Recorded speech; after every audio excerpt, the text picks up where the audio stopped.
Hello guys, स्वागत है आप सभी का मेरे YouTube channel learning never harms में। जैसे कि आपने देखा ही होगा हमारे थंबनेल में कि हम क्या कर रहे हैं, सोलर सिस्टम। हमने पार्ट 1 अपना खत्म कर लिया है, अब हम पार्ट 2 में करेंगे। तो जिन लोगों ने अभी तक पार्ट 1 नहीं देखा, आप प्लीज़ पार्ट 1 देखिए ताकि आपको इस टॉपिक के बारे में बहुत अच्छे से पता चल सके। तो अब हम देख लेते हैं कि हमने सोलर सिस्टम में पिछली वीडियो में क्या क्या किया था। उसके बाद हम अपना आज का टॉपिक शुरू करेंगे। तो हम पढ़ेंगे हमने जो पिछली वीडियो में पढ़ा था प्लैनेट्स के बारे में। उसमें मैंने पढ़ा था मर्क्यूरी के बारे में, वीनस के बारे में, हमारे अर्थ के बारे में और हमारे अर्थ के सैटेलाइट मून के बारे में। तो ये चीज़ें हमने पढ़ी थी। इसी के साथ साथ हमने थोड़ा बहुत जाना था हमारी यूनिवर्स और यूनिवर्स के अंदर जो हमारा मिल्की वे है उसके बारे में। तो इतनी चीज़ें हम हमारे सोलर सिस्टम के बारे में और यूनिवर्स के बारे में पढ़ चुके हैं। आज हम शुरू करेंगे हमारे अगले प्लेनेट यानी कि मार्स, मंगल से। तो चलिए हम शुरू करते हैं। तो ये है हमारा अगला प्लेनेट जिसे हम कहते हैं मंगल ग्रह यानी कि मार्स। ठीक है, तो ये क्योंकि देखने में रेड लगता है इसीलिए हमारे जो रेड प्लेनेट में इसका नाम रेड प्लेनेट भी है। ठीक है, तो हम देख लेते हैं आगे इसको आप दोबारा से वीडियो एक बार देख सकते हैं कि ये किस तरह से लग रहा है, कितना रेड रेड लग रहा है मार्स हमारा। ठीक है, तो ये देख सकते हैं आप कितना ब्यूटीफुल लग रहा है। चलिए हम इसकी खास बातों के बारे में जानते हैं। तो हम मार्स को रेड प्लेनेट के नाम पे भी जानते हैं। ये कारण क्या है इसका? आयरन ऑक्साइड, क्योंकि मार्स के ऊपर बहुत ज़्यादा आयरन ऑक्साइड पाया जाता है जिसके कारण इसका रंग जो है लाल दिखाई देता है। ठीक है, लार्जेस्ट डस्ट स्टॉर्म, हमारे मार्स के ऊपर जो स्टॉर्म आता है डस्ट मिट्टी भरा तूफान जो होता है वो सबसे ज़्यादा इसी पर आता है हमारे पूरे सोलर सिस्टम में जितने भी हमारे ग्रह हैं उसके हिसाब से। ठीक है, उसके बाद क्या है, सेकेंड मून फोबोस एंड डीमून, इसके 2 मून्स हैं। ठीक है, 2 मून्स जैसे हमारी अर्थ का एक मून था। ठीक है, तो उसी तरह इसके 2 सैटेलाइट्स हैं। ठीक है, फोबोस और एंड डीमोस। जो डीमोस है वो क्या है, उसको स्मॉलेस्ट सैटेलाइट इन सोलर सिस्टम भी है वो। ठीक है, तो हमारे सोलर सिस्टम में बहुत सारे सैटेलाइट्स हैं, तो उनमें से जो स्मॉलेस्ट है, सबसे छोटा है, वो हमारा डीमोस है, वो है हमारे मार्स के ऊपर। ठीक है, ये तो आपको ध्यान में रखना है। ये बिगेस्ट वोल्केनो ओलंपस मॉन्स। ठीक है, जो इसके ऊपर सबसे बड़ा वोल्केनो पाया जाता है उसका नाम क्या है, ओलंपस मॉन्स। ठीक है, biggest mountain of solar system, biggest mountain हमारे सोलर सिस्टम का जो माउंटेन, सबसे बड़ा माउंटेन वो कहाँ पाया जाता है, हमारा मार्स के ऊपर। ठीक है, जो हमारी अर्थ के ऊपर सबसे बड़ा माउंटेन है माउंट एवरेस्ट। ठीक है, उससे भी कई गुना बड़ा कौन सा है, एक जो माउंटेन है वो हमारा मार्स के ऊपर मिलता है। ठीक है, तो अगर एग्जाम में आपसे ये पूछा जाता कि सबसे बड़ा माउंटेन कौन सा है अर्थ के ऊपर, तो फिर तो आप लगा सकते हैं कि माउंट एवरेस्ट। अगर सोलर सिस्टम का पूछा जाएगा तो वो हमारा मार्स पे है। ठीक है, तो ये बात ध्यान में रखिएगा एग्जाम में। उसके बाद है ऑर्बिट पीरियड। इसका ऑर्बिट पीरियड कितना है, 687 डेज। जो भी ग्रह जितनी दूर होते जाएगा उसका ऑर्बिट पीरियड उतना ही बढ़ता जाएगा, तो इसका कितना है, 687 डेज। ठीक है, तो उसके बाद हाफ सन देन अर्थ। यहाँ पे जो है मे बी ये थोड़ा सा हो गया है। हाँ, तो जो हम जो सूरज देखते हैं, ठीक है, वो जो हमें दिखाई देता है उसका आधा सन ही हमें किस पर नजर आता है, जब हम मार्स पर होते हैं। ठीक है, तो मार्स पे हम हाफ सन को ही देख सकते हैं उस मुकाबले जितना कि हम अर्थ के ऊपर अपनी धरती के ऊपर देखते हैं। ठीक है, बेंट एट 25 डिग्री एंगल, जिस तरह हमारी धरती झुकी हुई है ना, उसी तरह जो मार्स है वो भी झुका हुआ है। तो ये लगभग हमारी अर्थ की तरह ही है। तो चलिए अब हम अपने अगले प्लेनेट के। तो ये है हमारा प्यारा सा जुपिटर। देख सकते हैं कितना सुंदर लग रहा है, कितना बड़ा है। हमारी अर्थ जैसी सैकड़ों जो पृथ्वी है वो इसमें आ सकती है, इतना बड़ा है। और आप इसका कलर देख सकते हैं, तो आप इसको नोट कीजिए। उसके बाद हम चलते हैं इसकी स्पेशलिटी के बारे में जानते हैं। बात करें जुपिटर की या फिर बृहस्पति की, तो ये हमारे सोलर सिस्टम का सबसे बड़ा प्लेनेट माना जाता है और लार्जेस्ट सैटेलाइट भी यहीं पे मिलता है, जिसका गैनीमेड, ठीक है, जिसका नाम है गैनीमेड। हमारे जिस तरह जुपिटर सभी सैटेलाइट्स में सबसे बड़ा, उसी तरह इसका जो उपग्रह है वो भी जैसे ये एक सबसे बड़ा प्लेनेट है, उसी तरह इसका जो सैटेलाइट है वो भी सबसे बड़ा है, जिसका नाम है गैनीमेड, ठीक है।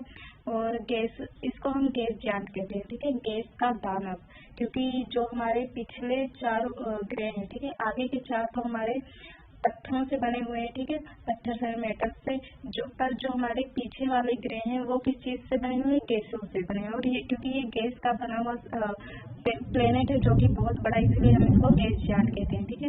फास्टेस्ट स्पिनिंग प्लेनेट, ठीक है, इसकी जो स्पिनिंग है वो सबसे ज्यादा फास्टेस्ट है। उसके बाद जुपिटर है रिंग्स। हमें अभी तक यही कई लोगों को लगता है कि सिर्फ शनि के पास उसके अपने छल्ले हैं, बट ये सही नहीं है। पिछले के जो भी प्लेनेट्स हैं उन सभी के पास छल्ले, बस बात ये है कि उन सभी के जो छल्ले हैं, जो रिंग्स है, वो हमें दिखाई नहीं देती, ठीक है। तो क्या है, जुपिटर है रिंग्स। अदर गैसेस, इसमें क्या है, कई गैसेस मिलती हैं। तो magnetic field is 14 times stronger than earth. जो मैग्नेटिक फील्ड है वो कितना है, हमारी अर्थ के मुकाबले 14 गुना ज्यादा है। 79 मून्स, ठीक है, ये अभी नासा के अकॉर्डिंग जो लेटेस्ट रिपोर्ट है उसके अकॉर्डिंग कितना है, 79 मून्स। तो आप कभी भी एग्जाम देने जाते हैं तो लेटेस्ट जो इन्फॉर्मेशन है वो लेके जाए कीजिए, क्योंकि आपको पता है इन्वेंशन होती रहती है, ठीक है, साइंस में तरक्की करती है, हर रोज कुछ ना कुछ खोजा जाता है। तो ये सैटेलाइट्स की जो गिनती है वो कम ज्यादा होती रहती है।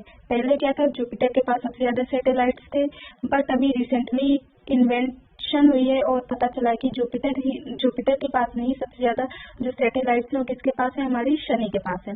तो अब अगर आपको क्वेश्चन पूछा जाता है किसके पास है, तो आप जुपिटर ना लगाकर सैटर्न यानी कि शनि को लगाएंगे, ठीक है। तो ये बात ध्यान में रखिएगा। उसके बाद अगर हम ऑर्बिट पीरियड की बात करें तो ये है 12 ईयर्स, ठीक है, 12 साल लगते हैं इसको एक चक्कर पूरा करने में।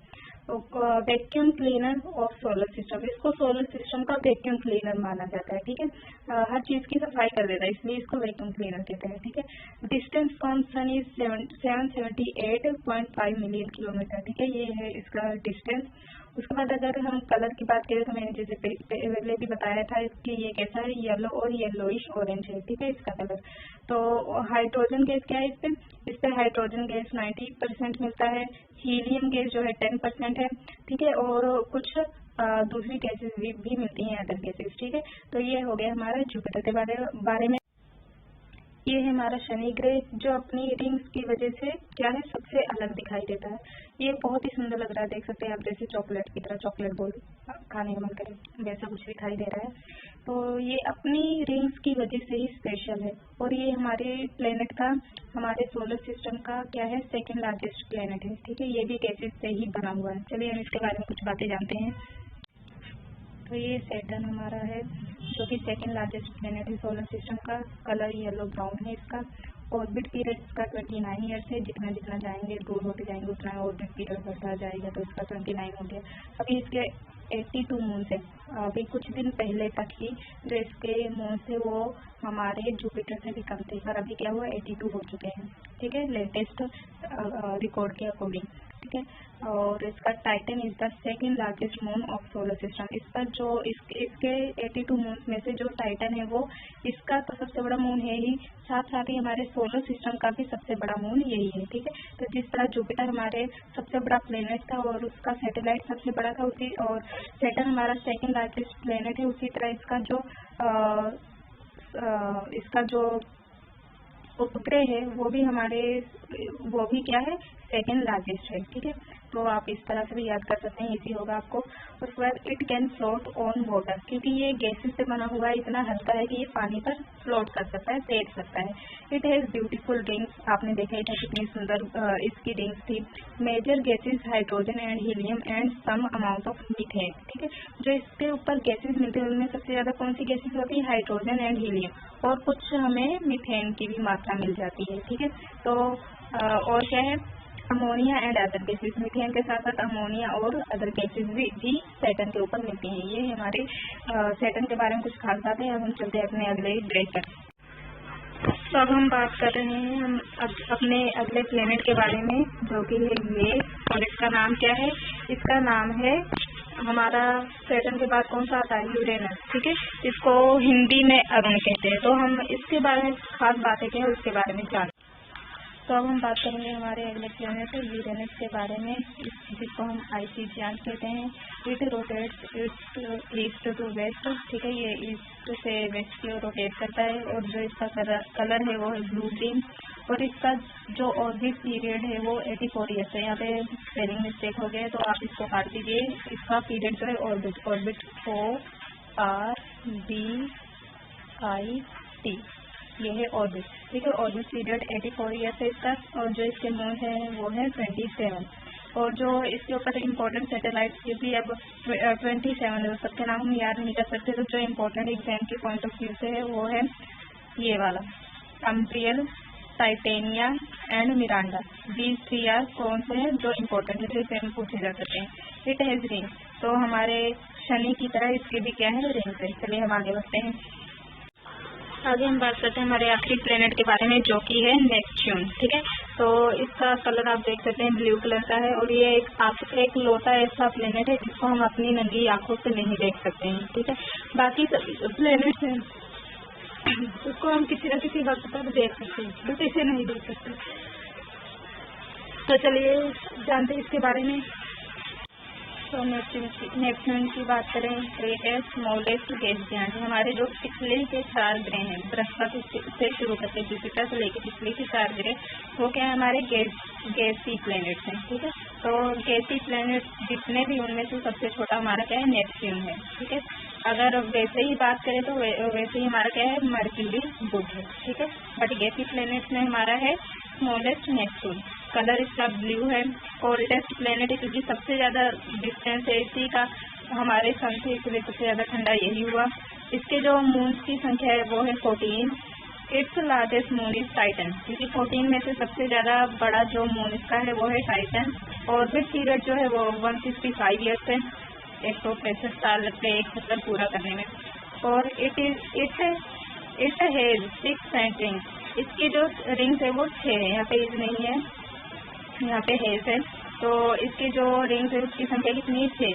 Only planet not visible to the naked eye. जैसे पहले ही बताया था मैंने कि हम ये एक ऐसा लौटा प्लेनेट है जिसको हम नेक्ड आई अपनी नंगी आंखों से नहीं देख सकते थे, क्योंकि ये हमारे अर्थ से बहुत ज़्यादा डिस्टेंस पर है। तो जब साइंटिस्ट इसके ऊपर जाना पसंद नहीं करते तो हमें दिखाई कैसे होगा?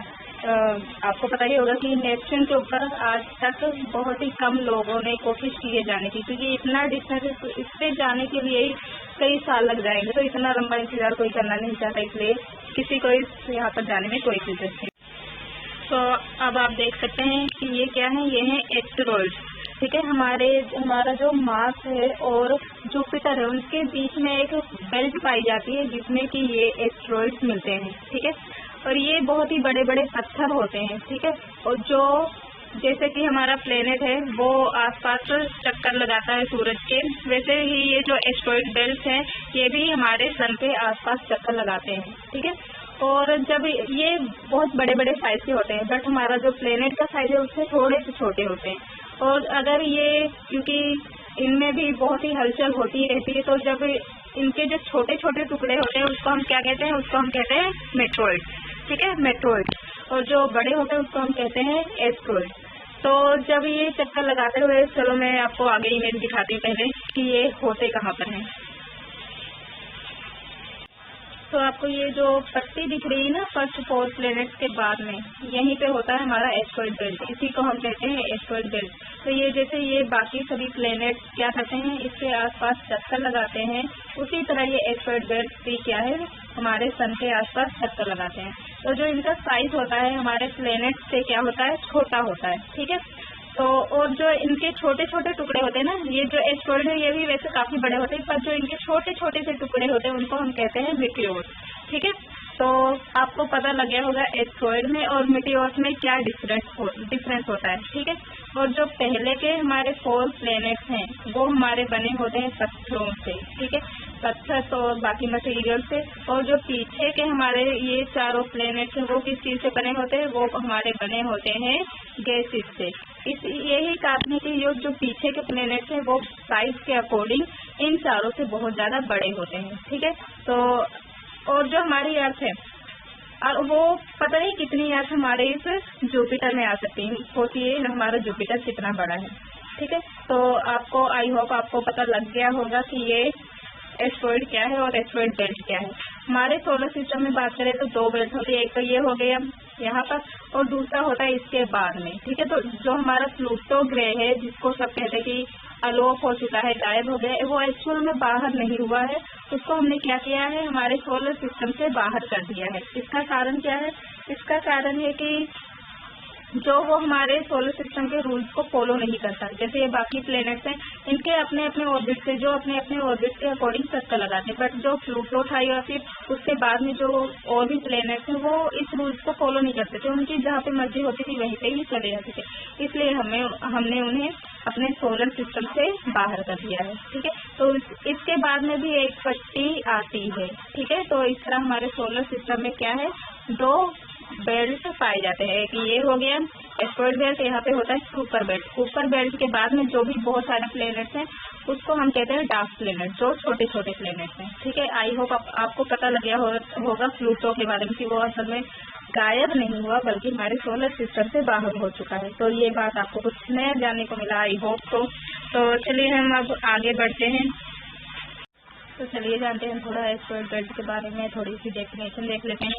ये क्या है, ये बिटवीन मार्स एंड जुपिटर, किसके बीच में है, मार्स एंड जुपिटर। तो आपको अगर एग्जाम में पूछा जाता है कि एस्टेरॉइड बेल्ट कहाँ पर है तो आपको याद रखना है, ध्यान में रखना है कि ये मार्स और जुपिटर के बीच में। सिंपल सी बात है, 4 इधर और 4 इधर, बीच में क्या है हमारा एस्टेरॉइड बेल्ट है।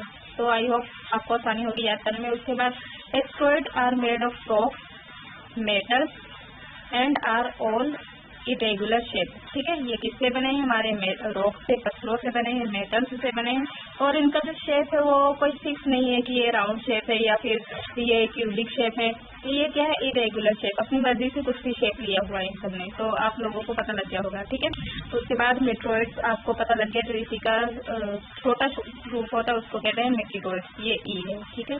एक्चुअली मेरा पेन ठीक तरह काम नहीं कर रहा है, METEROIDS,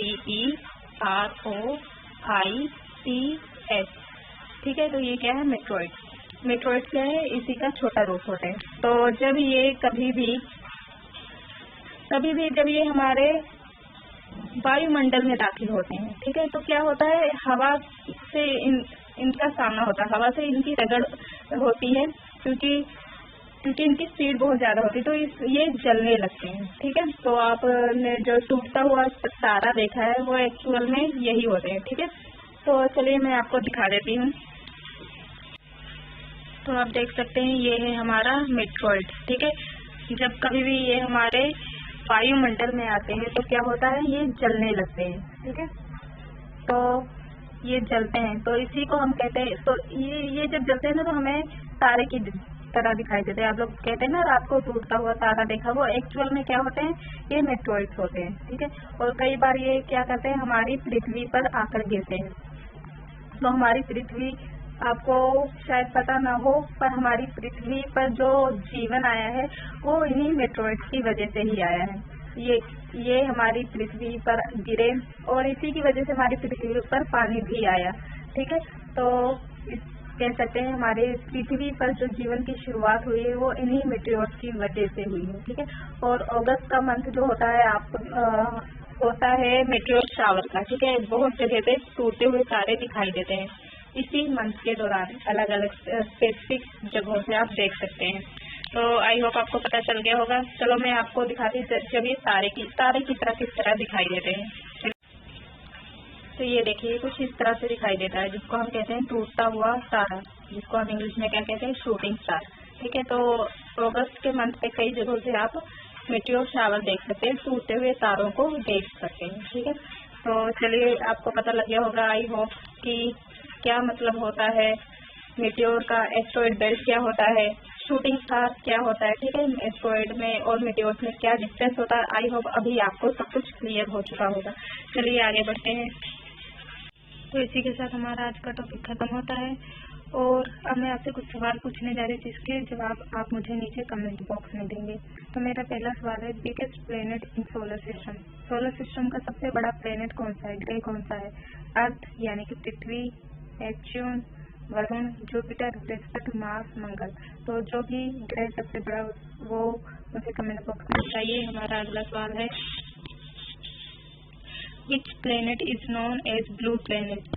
किस ग्रह को हम नीला ग्रह भी कहते हैं? Neptune, Earth, Saturn, Uranus, Varun, Prithvi, Shani या अरुण। हमारा अगला प्रश्न है,